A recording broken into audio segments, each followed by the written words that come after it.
Happy Friday, everybody. We are back together here with another video, and I like doing these kind of videos on Christian movies that do well, because I do believe that people that are Christians, I believe that people are actually trying to go against them. People that believe in the Bible, people that want to live by the Bible.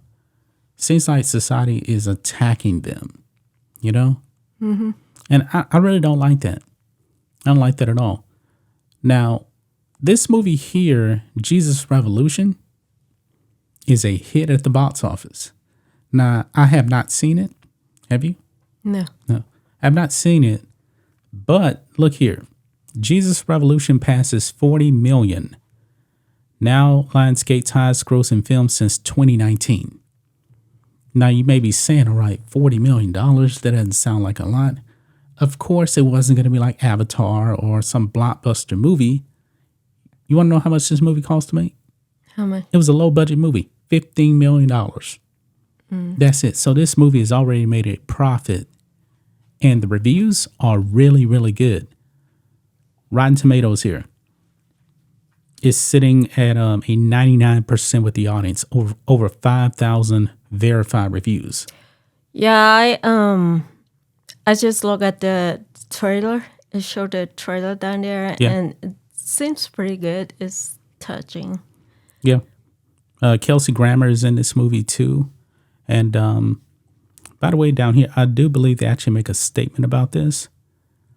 Look here. Oh, the movie has finished in the top 5 at the box office in its first 2 weekends. Christian headlines added. Star Jonathan Romy insisted that the film holds lessons for today.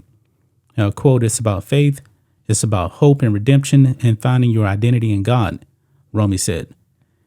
"It's the great human conundrum, or conundrum. I'm sorry, I'm mispronouncing words. It's the great question we all ask ourselves. What am I doing? Why am I here? What is my purpose?" And every generation has that, and it gets distracted from God. When people come to the realization that God is their identity, God is behind their identity, everything falls in place. The film follows the true life story of Chuck Smith, who is played by Kelsey Grammer, a traditional pastor who grudgingly welcomes hippies into his congregation at the height of the countercultural Jesus movement during the 1960s and early 70s. Smith's path eventually intersects with the young future pastor Greg Laurie. So it sounds like it's pretty good. You said you enjoyed the trailer. Yeah, it shows that at first, like his church, there was just, low, less than, Yeah. no people really wants to go to it. And then he invited the hippies, like a guy, who kind of, Yeah, hippies. dressed like hippie, but like his hair is like kind of like Jesus and stuff like that. Yeah, well, hippies were known to have like long hair, and like the pictures you would see like of Jesus is actually like long hair. But you know what? When you look at pictures of Jesus, I don't know if many people know this. That's probably definitely not historically accurate for a first century Jew in Palestine. Mm-hmm. They would have had shorter hair. So, but anyway, it seems like that guy Dar came to invite like the hippie and like just like understand like the both side and stuff like that, and try to understand each other and how to, improve. How get closer to God and stuff. Yeah, how to help them get closer to God and stuff, and it's pretty good. But I'm just wondering that, where it works nowadays. I mean, well, obviously so. I mean, 40 million, that's a nice chunk of money for a $15 million movie. I didn't really see a lot of marketing for this. You don't see too many commercials for it. I'm pretty sure the marketing budget was pretty small. Yeah, I was talking about that. I'm talking about like in real life if like the church nowadays like invite the left wings, Yeah, because would that work? yeah, I mean, we're starting to see people today based on the stats. They're not identifying as a Christian that much, and that's probably because more the left has gotten more left, which means they're not going to be believing in God as much. But I guess, and just because this movie, I want to say this too, just because this movie is a Christian movie doesn't mean it's good. There's some pretty bad Christian movies out there. Some of them are really, really low budget, but like I said, Passion of Christ. Now, granted, that was almost 20 years ago. Massive success. I believe it was the highest grossing rated R movie of all time. And the sequel is coming. But it's a good movie. The story, I believe a lot of people can probably relate to this story right here. Because the church is supposed to be about inviting people into it that you wouldn't exactly think would actually like the church, Yeah. Hippies, they'll be around smoking weed and drinking and, sex, drugs, and rock and roll, that kind of thing, Yeah, it's kind of like nowadays where, it's kind of related to nowadays where, that people that, the church should invite the left wing, social They should be- justice. They should be welcoming of everybody, Yeah, the problem is like, Christians under attack today. yeah, Christian. Yeah, because Yeah. they don't want you to actually go out there and they want you to go. They say you can go to church, but they don't really want you to practice your beliefs outside of the church. So that's why you Yeah. see like the Christian baker said, "I'm not going to bake a gay wedding cake," and then they go after him and try to sue him, Yeah, which I don't like. That's infringing on his religious beliefs. yeah, and okay, this is on sport. Is SP? Sportskeeda, is that Yeah, what it is? Sport Kira. Okay.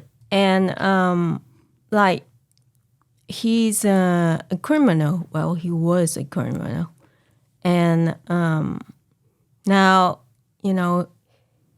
he did crime when he was 14, and so but now he's released and like he has a comedy show in New York and stuff, and he has a big follower on YouTube, and guess he has go to church or has a church or something like that.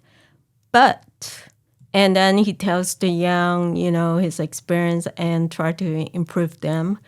Yet, he talks about, saying racist stuff about like Asian, like raping like Chinese girl and Wow. like I hate Asian and, they should, and encourage people to rob Chinese store and everything, like, and murder them. Yeah, that's not Christian-like right there. So I was just wondering, like, I mean, it's good to invite people, to church to understand God, but how do you invite people like that? Well, people like him, that's definitely going to be a different fraction right there. Like Westboro Baptist Church, in quotations, they are a hate group.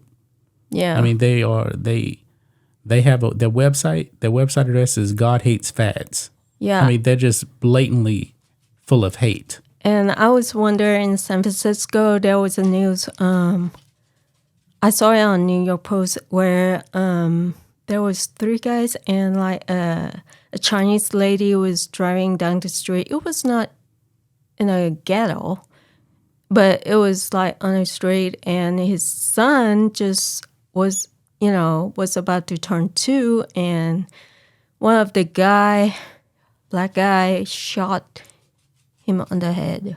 Wow. In the head. And and how do you invite those kind of people to church? Well, these people are supposed to be Christians too. I don't know. Obviously not. They're not following anything that they're actually preaching that they are, or they're learning at a church. I mean, some churches definitely, they don't actually teach from the Bible. They try to make everybody feel good. They go off emotion, that kind of thing. I don't know what you can actually call those kind. I know the word. I can't think of it off the top of my head. You know, like a Joel Osteen church don't actually preach from the Bible. It's more like, hey, we want to make you feel good kind of thing. Yeah. I believe that kind of scripture is definitely doing a lot of damage to people. But as far as this movie goes, I'm gonna have to see it eventually when it comes out. Seems to be a great success at the box office. What does it say here? Yeah, it grossed up $15.9 million on the opening weekend, and it finished third. And here's another thing here. It actually says here that this movie actually beat like 5 movies that got nominated for Best Picture at the Oscars. It beat them at the box office. So, well, you know, at this time, I think we really need to see some movie that has meaning, like this kind of movie, even though it's a low budget, but it has a good lesson that we can all learn. yeah. You know? Low budget movies, you know, just because it's low budget doesn't mean it's bad. Guess what? Guess a movie is low budget and it's one of the great movies ever. Yeah. I mean, No. Guess which movie? Rocky. Rocky was a low budget movie. There was no money in it at all. Yeah. And it became a wild success and it won Best Picture. Yeah. And I mean, like it's boxing, but it also have a life lesson. Story. It's a story. It's a lot of life lessons, especially Rocky Balboa. Rocky Balboa in 2006 when he's talking to his son. That's one of the great speeches of all time, you know. Yeah. Talking to his son. So I like that kind of movies. Yeah, me too. And that's why, like, maybe this movie is doing real good because it have like a life lesson that can learn. Even though like they make the movie in like the past generation, like in the hippies movement. The hippie movies in the 60s. Yeah, so. but it's still the lessons still apply today. Yeah. You know. Yeah, I like that. I like that. So, what do you guys think of this? Great success here for Jesus Revolution, right there. If you guys have seen it, let us know your thoughts on the movie in the comments section. I'm definitely going to have to check this out eventually. I'm liking what I'm hearing about this movie. I mean, right here, Rotten Tomatoes, 99% with the audience. The critics, not so much, just at 62%. So there's a great disparity there between the critics and the audience right there. Yeah, because it's a religion movie, you know, some people believe and some people don't believe in, you know. Yeah, God but let's see. But so. Like the Passion of Christ, what did this actually have? Oh man, the critics gave the Passion of Christ a 49%, and the audience gave it 80%. So there's a great disparity, I guess, when it comes to religious movies, you know. Yeah, some people believe in God, some people don't, you know. Yeah, and people that don't believe in may not exactly like it. So yeah. But I think that's gonna wrap it up, guys. It is Friday, so we'll be back on Monday with another video for you guys. Anything else to add? Nah. Okay, guys, be safe, and we will catch you on Monday. Goodbye.